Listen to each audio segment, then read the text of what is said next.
పవన్ కళ్యాణ్ గారు రైతుల దగ్గరికి వెళ్ళి వాళ్ళని పరామర్శిస్తూ ఆ భాగంలోనే పొలంలో పరిస్థితి ఎలా ఉంది, ఎలా దెబ్బతినిపోయింది అనేది పొలాల్లో దిగి చూశాడు. దాన్ని సినిమా నటుడు కాబట్టి బాగా నటిస్తున్నాడు, బాగా మీడియా ఫోకస్ ఇస్తున్నారు అని మాట్లాడారు వైసీపీ వాళ్ళు మొత్తం. మరి ఇప్పుడు జగన్మోహన్ రెడ్డి గారు అదే పొలాల్లో దిగారు, అదే రైతులను పరామర్శిస్తున్నారు. అది నటన అని మేమనం, మాకు సంస్కారం ఉంది. ఎందుకంటే ఆడవాళ్ళు బాధల్లో ఉన్నారు కాబట్టి పరామర్శించడానికి వెళ్ళాడు కాబట్టి ఖచ్చితంగా అలా చేయాల్సిందే. దాని నటన అని మేమనం, మాకు సంస్కారం ఉంది. కానీ మీకు ఉండదు సంస్కారం. మరి గతంలో జగన్మోహన్ రెడ్డి గారు హైవే మీద టెంట్లు వేసుకొని బారిగేట్లు పెట్టుకొని పొలంలో దిగకుండా తొంగి చూసిన వ్యక్తి ఈరోజు ప్రతిపక్షం ఓడిపోయిన తర్వాత ప్రతిపక్షంలో ఉన్నప్పుడు వెళ్ళి పొలాల్లో దిగాడంటే దాన్ని నటన అనేదానికి నిదర్శనం మీరే చెప్పాలి.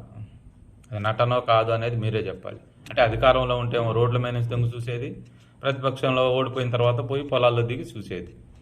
దాన్ని ఏమంటారు అనేది మీరే నిర్ణయించుకొని మీరే సమాధానం చెప్పాలి దానికి.